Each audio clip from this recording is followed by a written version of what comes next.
Hardy Weinberg principal, Hardy Weinberg principal जो था ये 1908 के यानी 1908 के अंदर ये हार्डे और विनबर्ग के द्वारा दिया गया था।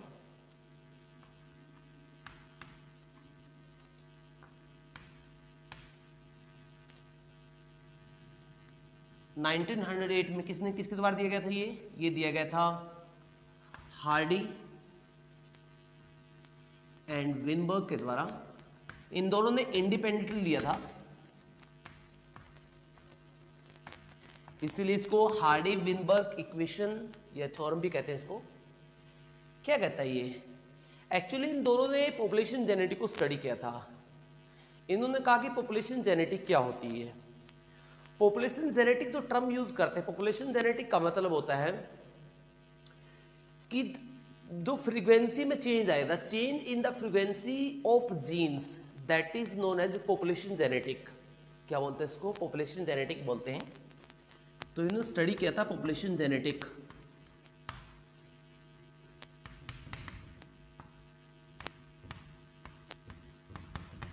एक्चुअली ये मैथमेटिशियन थे और इन्होंने बायोलॉजी को मैथमेटिक टर्म में रिप्रेजेंट किया था। The frequency of genes in a population. अब what do you mean by frequency of genes? Just imagine करिए कि एक पॉपुलेशन है, यहां पे एक पॉपुलेशन है इस एरिया में, और इसके अंदर 1 2 3 4 5 6 7 8 9 10, यहाँ पे 10 पीपल हैं, यानी 10 पीपल है इसके अंदर। और 10 पीपल में कोई एक पर्टिकुलर जीन ले लेते हैं। जैसे मैंने आई कलर का जीन ले लिया। अब आई कलर का जीन, मान लीजिए इन सभी की आईज जो है 10 की 10 पीपल की आईज जो है वो कैसी है? ब्लैक है। मान लीजिए कैसी है? ब्लैक है यहाँ पे, राइट? कैसी? 10 की 10 पीपल की यहाँ पे ब्लैक है। तो यहाँ पे ब्लैक आई जीन की फ्रीक्वेंसी कितनी हुई? यहाँ पे ब्लैक आई जीन की फ्रीक्वेंसी यहाँ पे 100% है, राइट? तो फ्रीक्वेंसी बेसिकली हम यहाँ पे जीन की कितनी नंबर में इंडिविजुअल के पास वो पर्टिकुलर एक्सप्रेस कर रहा है उसे बोलते हैं इसकी फ्रीक्वेंसी जीन की।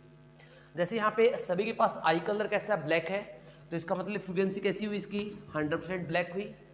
तो यही फ्रीक्वेंसी हम जीन की पॉपुलेशन में निकालते हैं।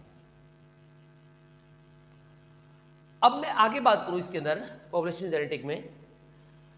अब इसी को लेके यानी पॉपुलेशन जेनेटिक को लेके ही हार्डे विनबर्ग ने मैथमेटिशियन टर्म यहां पे एक्सप्रेस किया था और उसको स्टडी किया था।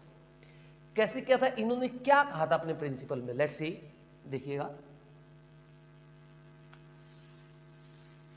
इसके प्रिंसिपल अकॉर्डिंग क्या होता है। According to Hardy Weinberg principal,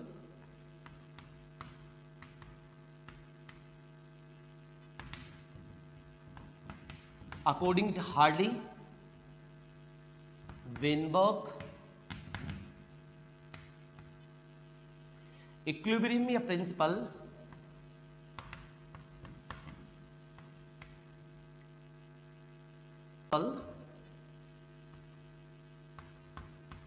the frequency of alleles, alleles means genes, right? The frequency of alleles remains constant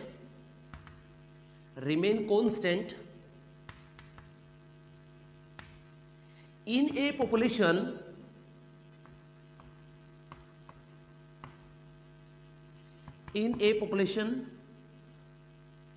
remain constant from generation to generation। ये भी लिख सकते हो, remain constant from generation to generation,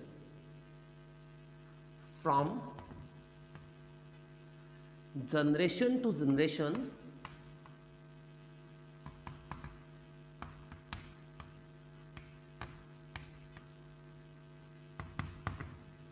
यानी frequency जो है gene की alleles की कांस्टेंट रहेगी, कोई चेंज नहीं आएगा जनरेशन टू जनरेशन, राइट।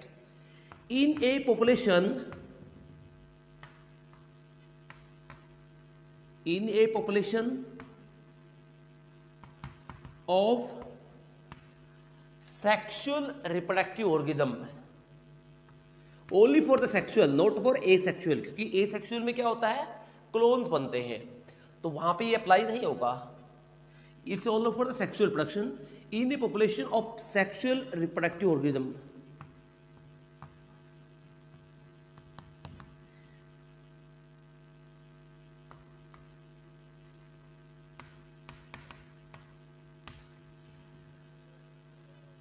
इसी अकॉर्डिंग क्या होता है, जीन की फ्रीक्वेंसी जो है वो कांस्टेंट रहेगी एक जनरेशन से अगली जनरेशन में, एक पॉपुलेशन में, किसमें, सेक्सुअल रिप्रोडक्टिव ऑर्गेनिज्म में। जो ऑर्गेनिज्म क्या करेंगे, सेक्सुअल प्रोडक्शन करेंगे, उस पॉपुलेशन में एलिल्स की फ्रीक्वेंसी जो होता है वो कांस्टेंट रहेगी, उसमें कुछ चेंज नहीं आएगा। लेकिन यहाँ पे कुछ कंडीशंस हैं, ये कब कांस्टेंट रहेगी, इसके लिए कुछ फैक्टर होने चाहिए तभी कांस्टेंट रहेगी। लाइक म्यूटेशन नहीं होनी चाहिए वहाँ पे, नेचुरल सिलेक्शन नहीं होना चाहिए वहाँ पे, और जेनेटिक ड्रिफ्ट नहीं होना चाहिए, जीन फ्लो नहीं होना चाहिए, रिकॉम्बिनेशन नहीं होना चाहिए। इस तरह कुछ फैक्टर्स है, ये फैक्टर यहाँ पे नहीं होंगे तभी ये पॉपुलेशन क्या रहेगी, कांस्टेंट रहेगी, नहीं तो कांस्टेंट नहीं रह पाएगी। इसको मैं समझाऊंगा कैसे रहेगी, लेट्स सी। इसके बारे में एक्सप्लेन करूंगा मैं आपको आगे कि किस तरह से कांस्टेंट रहेगी।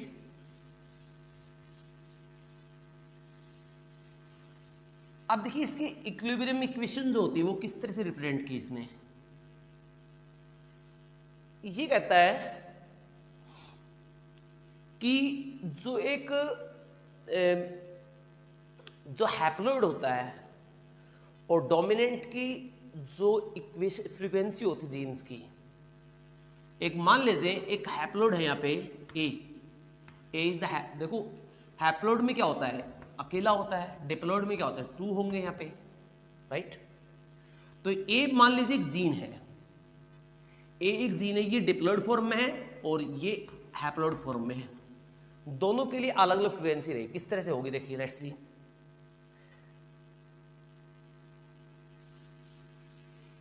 ये कहता है ए यानी हैप्लॉइड फॉर्म में ए जीन फ्रीक्वेंसी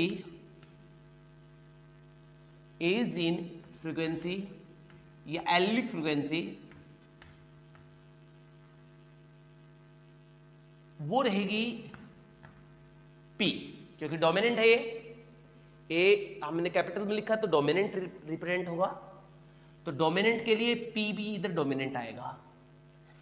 अगर हम लिखें कि ये एक डोमिनेंट है, कैसा, डिप्लॉइड है डोमिनेंट, क्योंकि क्रोमोसोम हमेशा जनरली पेयर में आते हैं, तो इसने यहाँ पेयर में पुट किया, जीन्स होते हैं वो पेयर में होंगे, क्योंकि बहुत होमोलोगस क्रोमोसोम पे क्या होता है, सिमिलर जीन्स होते हैं सेम लोकस पे, तो ऐसा ही है।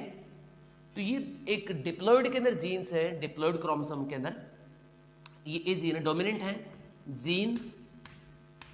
फिर एलिलिक फ्रीक्वेंसी जो रहेगी, इनकी फ्रीक्वेंसी रहेगी पी स्क्वायर, कैसी रहेगी, पी स्क्वायर, राइट।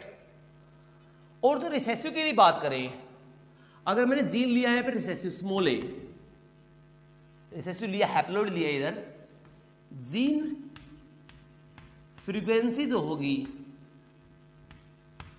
हैप्लॉइड की कितनी होगी, क्यों स्मॉल में लिया, क्योंकि इधर क्या है, ये रिसेसिव है, तो क्यों आया।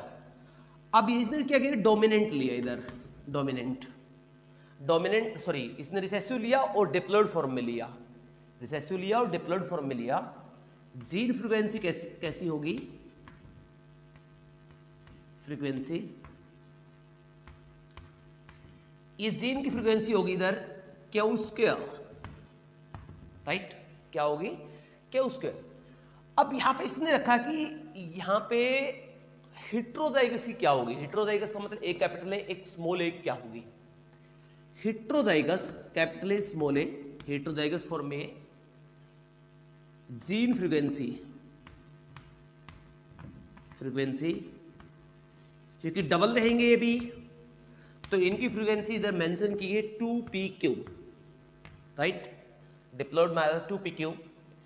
तो इसने जो इक्वेशन पुट की है वो यहां पे रखी इसने, p² plus q² plus 2pq equal to 1, right, ये इसने यहां पे मेंशन किया था।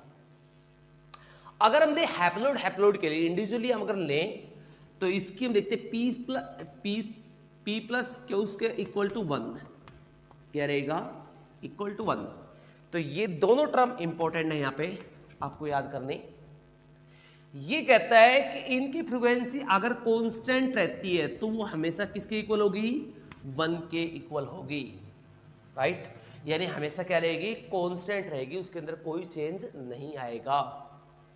ये कहता है हार्डी विनबर्ग इक्वेशन कहती है ऐसा, राइट।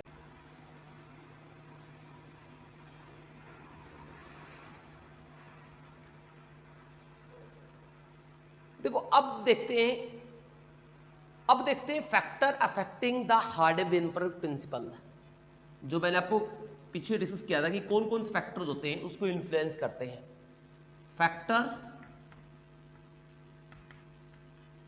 अफेक्टिंग हार्डी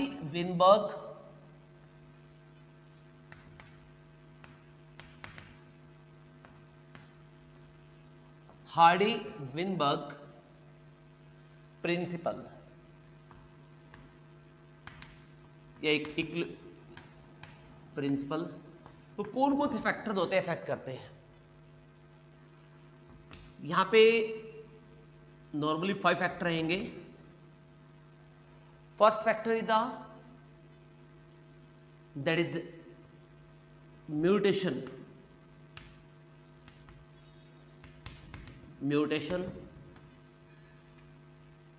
सेकंड रहेगा जेनेटिक ड्रिफ्ट,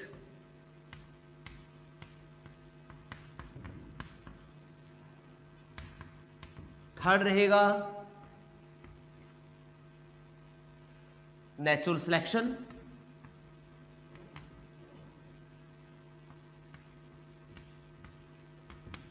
एंड फोर्थ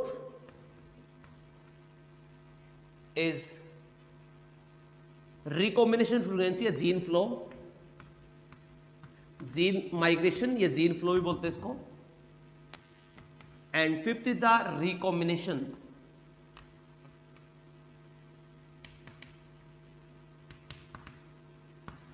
देखो ये 5 फैक्टर्स होते हैं जो क्या करते हैं, ये 5 फैक्टर्स अफेक्ट करते हैं हार्डी विनबर्ग प्रिंसिपल को।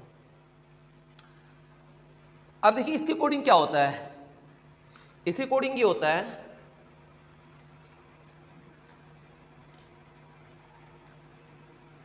अब समझते हैं म्यूटेशन होते हैं वो कैसे इफेक्ट करती है और जेनेटिक ड्रिफ्ट कैसे करती है, नेचुरल सिलेक्शन, सभी के बारे में पढ़ेंगे।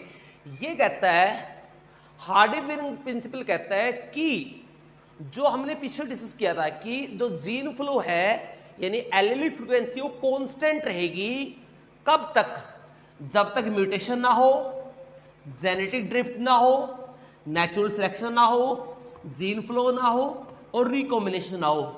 ये 5 फैक्टर नहीं होने चाहिए। अगर ये 5 फैक्टर होंगे तो जीन की जो फ्रीक्वेंसी वो कांस्टेंट नहीं हो सकती, अगर ये नहीं होंगे तो ही कांस्टेंट होगी, अगर ये होंगे तो नहीं होगी। इसको समझने के लिए सबसे पहले म्यूटेशन को एक्सप्लेन कर रहा हूं मैं इधर कि म्यूटेशन की वजह से कैसे होती है। लेट्स सी,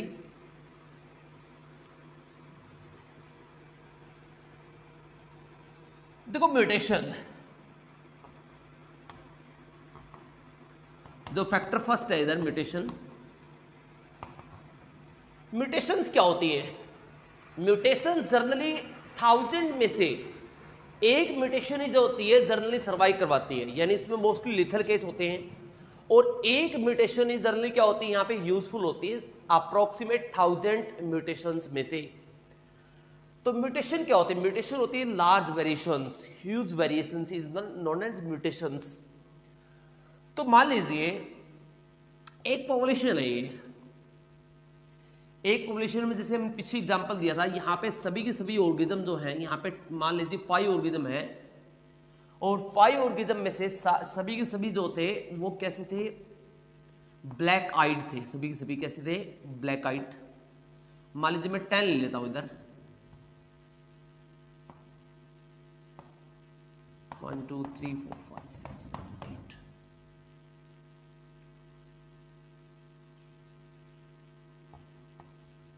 अभी 10 इंडिविजुअल में से बाय चांस मान लीजिए एक इंडिविजुअल यहां पे ब्लैक से कैसा आ गया, वेरिएंट आ गया। वेरिएंट का मतलब थोड़ा म्यूटेशन क्या करती है, सडन चेंज करती है, वेरिएशन आती है। तो ये सभी के मान लीजिए ब्लैक आइड थे, सभी आइज ब्लैक थी, तो यहां पे वेरिएशन की वजह से कैसा आ गया, एक व्हाइट आइड आ गया, ये एक व्हाइट आइड आ गया यहां पे, और म्यूटेशन ऐसा कर सकती है। तो अब यहां पे जो जीन की फ्रीक्वेंसी जो थी वो 100% नहीं रही, क्योंकि पहले सभी क्या थे, ब्लैक थे। तो पहले 100% जीन फ्रीक्वेंसी थी किसकी, ब्लैक आइड के लिए। अब यहां पे व्हाइट आइड आ गया, क्योंकि वेरिएशन ऐसा करवा सकती है, म्यूटेशन ऐसा करवा सकती है।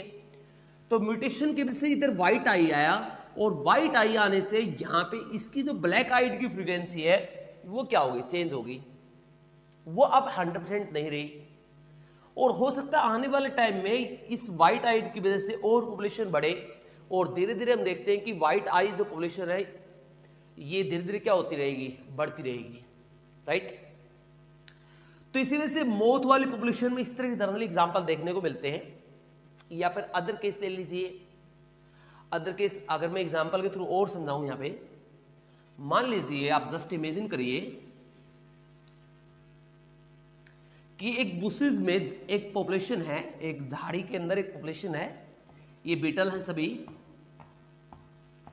ये बीटल की पॉपुलेशन है, यहाँ पे मान लीजिए 7 इंडिविजुअल है यहाँ पे, और 7 के 7 जो होता है रेड कोटेड है, यानी उनका जो स्किन कलर ऊपर से रेड कलर का है। अब क्या हुआ, यहाँ पे एक जो नया बीटल जो इसके अंदर बर्थ लिया वो यहाँ पे ग्रीन आ गया, ये कैसा आ गया, ग्रीन आ गया, जो मैंने डार्क दिखाया हुआ है ये ग्रीन बीटल आ गया। तो अब क्या हुआ, यहाँ पे रेड की पॉपुलेशन को चेंज कर दिया, क्योंकि अब इसकी फ्रीक्वेंसी जो है वो 100% नहीं रही, और हो सकता है आने वाले टाइम में ग्रीन की पॉपुलेशन जो है ये इसकी पॉपुलेशन धीरे धीरे बढ़ना स्टार्ट कर दे, क्योंकि ग्रीन जो होता है वो पॉपुलेशन में बेटर अडेप्टेड होता आएगा, क्योंकि जो प्रेडेटर है उनसे बच पाएगा, क्योंकि बुशेस का जो कलर होता है वो भी ग्रीन होता है, और ग्रीन पीछे हाइड कर सकता है, इसी वजह से जो अदर एनिमल्स लाइक प्रेडेटर होते हैं उसको नहीं खा पाएंगे। इसी वजह से हो सकता है आने वाले टाइम में क्या हो, ग्रीन की पॉपुलेशन जो होता है वो ज्यादा बढ़ना स्टार्ट कर दे इस तरह से। और तो दूसरी पॉपुलेशन रेड वाली जो पॉपुलेशन है वो धीरे धीरे क्या हो जाए, डिक्रीज होना शुरू हो जाए, राइट। तो इसी वजह से तो ये म्यूटेशन ऐसा करवा सकती है कि जीन की फ्रीक्वेंसी में देखो पहले 1 था, अब यहाँ पे 3 हो गए, धीरे धीरे और ज्यादा बढ़ जाएंगे, और ज्यादा बढ़ जाएंगे, और ये क्या करवा सकती है, एक नई स्पीसीज को अराइज कर सकती है, या फिर उसके अंदर क्या कर सकती है, जीन की फ्रीक्वेंसी में चेंज कर सकती है।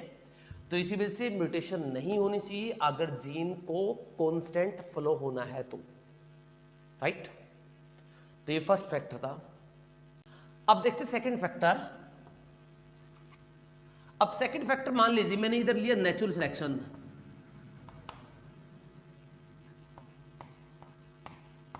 नेचुरल सिलेक्शन क्या कहता है, नेचुरल सिलेक्शन ये कहता है कि the fittest organism survive for the long time. और नेचर क्या करती है, फिट ऑर्गेनिज्म को सर्वाइव करवाती है, जो डोमिनेंट होगा सर्वाइव करेगा, रिसेसिव यहाँ पे एलिमिनेट हो जाएगा। तो नेचर ये कहती है। तो नेचर के अकॉर्डिंग यहाँ पे क्या होगा, मान लीजिए अगर नेचुरल सिलेक्शन होगा तो एक पॉपुलेशन है, कोई भी इंडिविजुअल मान लीजिए, अब जैसे मैंने बीटल वाली पॉपुलेशन लिया था, मैंने जैसे बीटल वाला एग्जांपल लिया था, बीटल वाला केस ही दोबारा ले लेता हूं। ये मान लीजिए बीटल की पॉपुलेशन है, यहाँ पे 10 पॉपुलेशन है बीटल की, जो सारे क्या है, रेड कोटेड है, इनके ऊपर सभी के ऊपर कैसी स्किन है, रेड कोटेड है। अब नेचर ने क्या किया, नेचर ने यहां पे एक जो बीटल था यहां पे ग्रीन कलर का आया वेरिएशन की वजह से। अब नेचर क्या करती है, जो ज्यादा फिटेस्ट होगा उसको सिलेक्ट करेगी, क्योंकि नेचुरल सिलेक्शन तो यही कहता है। अब फिटेस्ट ऑर्गेनिज्म कौन सा है, इधर ग्रीन है, क्योंकि ग्रीन हाइड कर सकता है बैकग्राउंड में। तो नेचर ने क्या किया, नेचर ने ग्रीन पॉपुलेशन को सिलेक्ट कर लिया, जैसे इंडस्ट्रियल मिलेनिज्म में हुआ था, व्हाइट मौत को एलिमिनेट करके किसको किया था, ब्लैक पॉपुलेशन को किया था, सेम एज इट इज। ये ग्रीन वाला जो था, इस ग्रीन वाले को सिलेक्ट किया। अब क्या हुआ, ग्रीन की पॉपुलेशन धीरे धीरे बढ़ना स्टार्ट होगी, ये, और इसकी पॉपुलेशन से ये थी, अब इसकी पॉपुलेशन ज्यादा थी, मान लीजिए जैसे मैंने यहां पे लिया, ये पॉपुलेशन है, अभी 7 है इसके 3 इंडिविजुअल हैं। तो कुछ टाइम के बाद देखोगे आप कि इसकी पॉपुलेशन और ज्यादा रैपिडली बढ़ेगी व्हाइट ग्रीन की। तो हम देखते हैं यहां पे, अब दोनों के इक्वल नंबर हो गए, यहां पे इसके भी 5 हो गए, इसके भी 5 हो गए। अब क्या देख रहे हो, इसकी पॉपुलेशन रिड्यूस हो रही है रेड की, और इसकी पॉपुलेशन बढ़ रही है। फिर कुछ टाइम के बाद देखेंगे तो इसकी पॉपुलेशन जो थी यहां पे 10 हो जाएगी, 10 हो जाएगी यहां पे, या फिर हमने जैसे मैंने यहां पे लिया, इसकी पॉपुलेशन कितनी होगी यहां पे 8, अब इसकी पॉपुलेशन कितनी होगी जस्ट 2, राइट। तो यहां पे क्या मिला आपको, इसकी पॉपुलेशन जो रेड वाली है वो धीरे धीरे डिक्रीज हो रही है, और ग्रीन वाली यहां पे क्या हो रही है, इंक्रीज हो रही है। तो यही होता है नेचुरल सिलेक्शन, जो फिटेस्ट ऑर्गेनिज्म होगा वो सर्वाइव करेगा, अनफिट यहां पे रिजेक्ट हो जाएगा। रेड क्या था, यहां पे अनफिट था, नेचर ने क्या कर दिया, इसकी पॉपुलेशन धीरे धीरे डिक्रीज की, और हो सकता है ये एलिमिनेट हो जाए। तो same as is green population यहाँ पे ज्यादा फिट था, वो धीरे धीरे क्या करने लगी, उसकी पॉपुलेशन बढ़ने लगी, वो सर्वाइव करने लगी। अगर नेचुरल सिलेक्शन होगा तो जीन की फ्रीक्वेंसी यानी पॉपुलेशन में चेंज आएगा, ऐसा नहीं होना चाहिए। क्योंकि आप देख रहे हो ये पॉपुलेशन कैसी बन जाएगी, धीरे धीरे कुछ टाइम के बाद ये कंप्लीट पॉपुलेशन जो है वो रेड कलर से कैसे कन्वर्ट हो जाएगी, ग्रीन में कन्वर्ट हो जाएगी। अगर ऐसा होता है तो हार्डे-विनबर्ग प्रिंसिपल जो है वो अप्लाई नहीं होगा। तो इसी वजह से नेचुरल सिलेक्शन नहीं होना चाहिए इसके अकॉर्डिंग, राइट। अब थर्ड फैक्टर पढ़ते हैं हम यहां पे,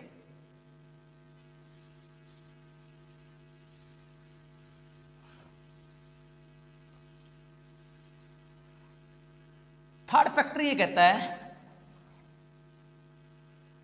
that is genetic drift.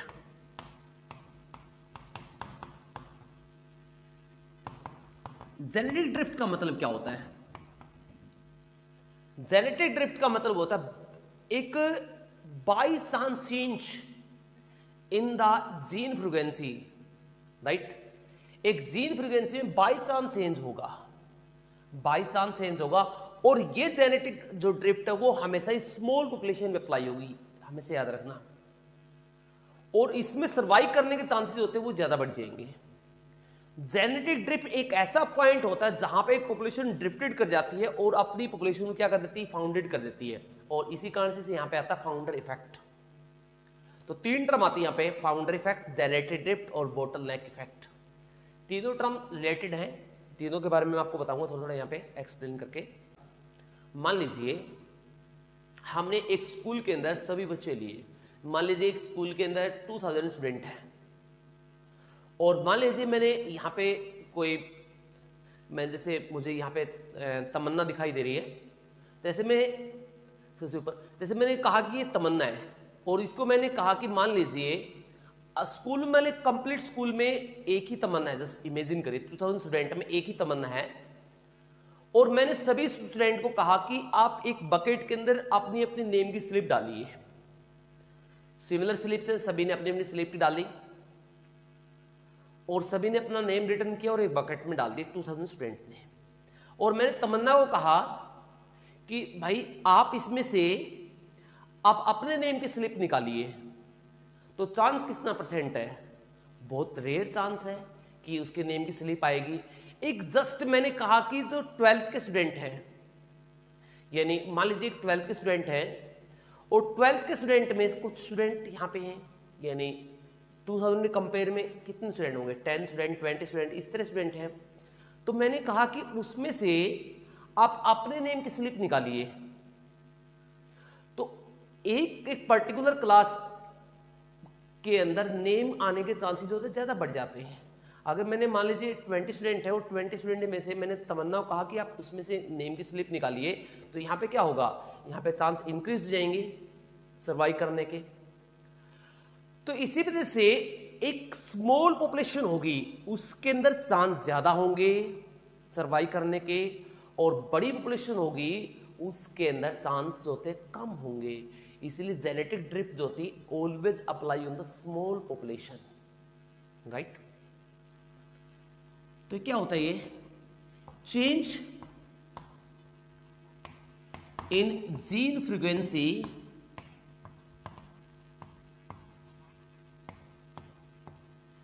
change in gene frequency in a population by chance fluctuation, by chance fluctuations, यानी बाई चांस जो होगा, जो जीन की फ्रीक्वेंसी में चेंज आएगा एक पॉपुलेशन के अंदर, कैसा आएगा, बाई चांस आएगा, राइट। उसे क्या बोलेंगे, उसे बोलेंगे जेनेटिक ड्रिफ्ट, राइट। तो इसमें देखते हैं, और जेनेटिक ड्रिफ्ट हमेशा स्मॉल पॉपुलेशन में अप्लाई होती है।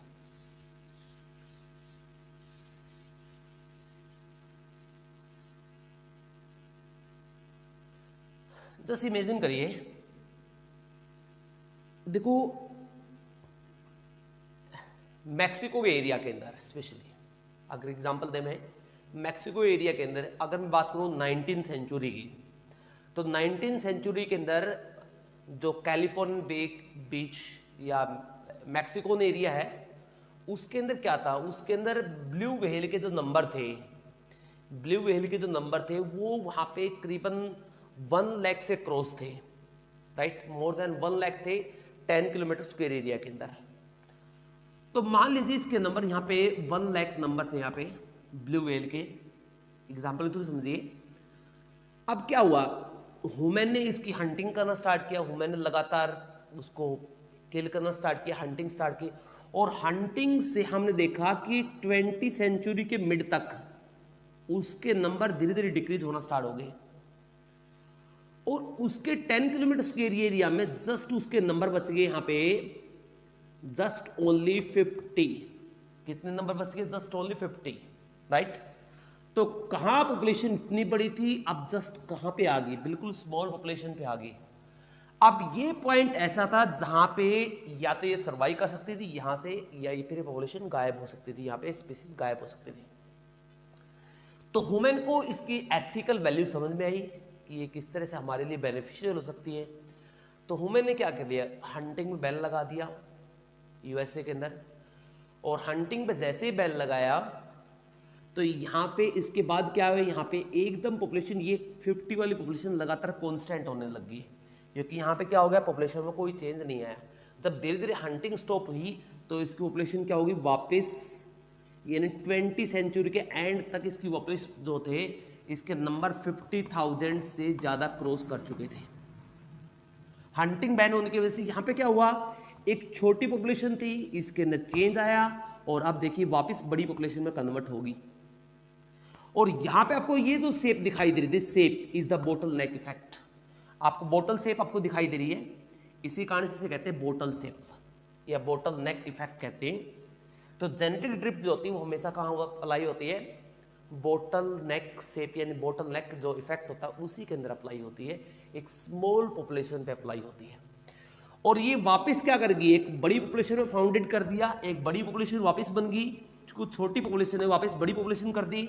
तो this is known as founder effect. क्या बोलेंगे इसको, फाउंडर इफेक्ट कहते हैं, राइट। तो that is about genetic drift.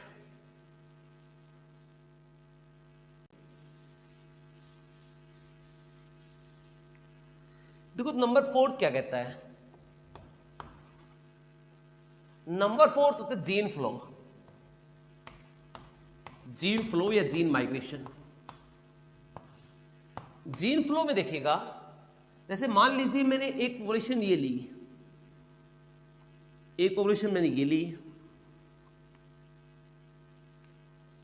अब क्या था, ह्यूमन के लिए ले लीजिए, ये पॉपुलेशन ऐसी थी जिसके अंदर आइज कलर कैसा था, ब्लैक था सभी का, सभी ब्लैक आइड थे। ये मान लीजिए ब्लैक आइड पॉपुलेशन थी, ब्लैक आइड पॉपुलेशन थी ये, और ये जितने भी इंडिविजुअल यहां पे थे ये सारे व्हाइट आइड थे। ये मौत की पॉपुलेशन ले लीजिए, मौत की।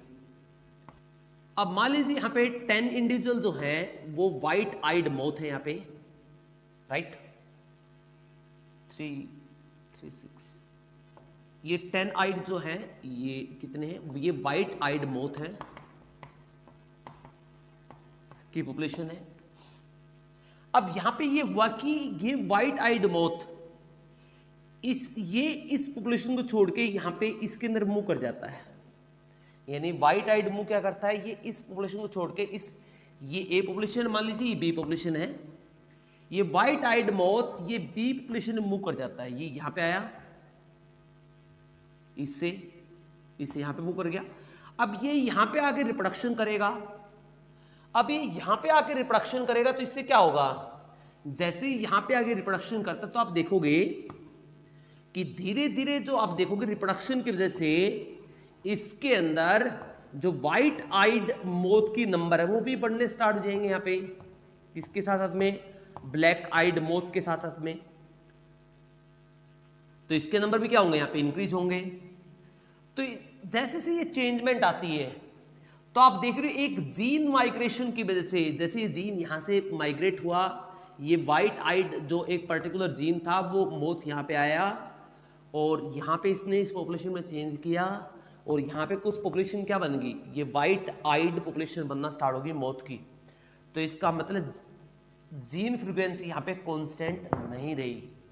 तो कांस्टेंट तब होगी जब जीन फ्लो नहीं होगा, जीन माइग्रेट नहीं होगा, यानी एक पॉपुलेशन के अंदर ही इंटरब्रीडिंग होनी चाहिए, बाहर का कोई भी ऑर्गेनिज्म यहां पे ब्रीडिंग नहीं करना चाहिए, तभी पॉपुलेशन क्या होगी, कांस्टेंट होगी। नंबर 5 हम देखेंगे रिकॉम्बिनेशन।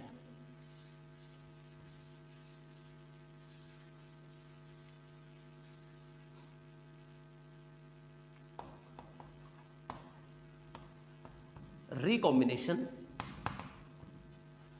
देखो रिकॉम्बिनेशन मीन क्या होता है, रिकॉम्बिनेशन मीन होता है हाइब्रिडेशन।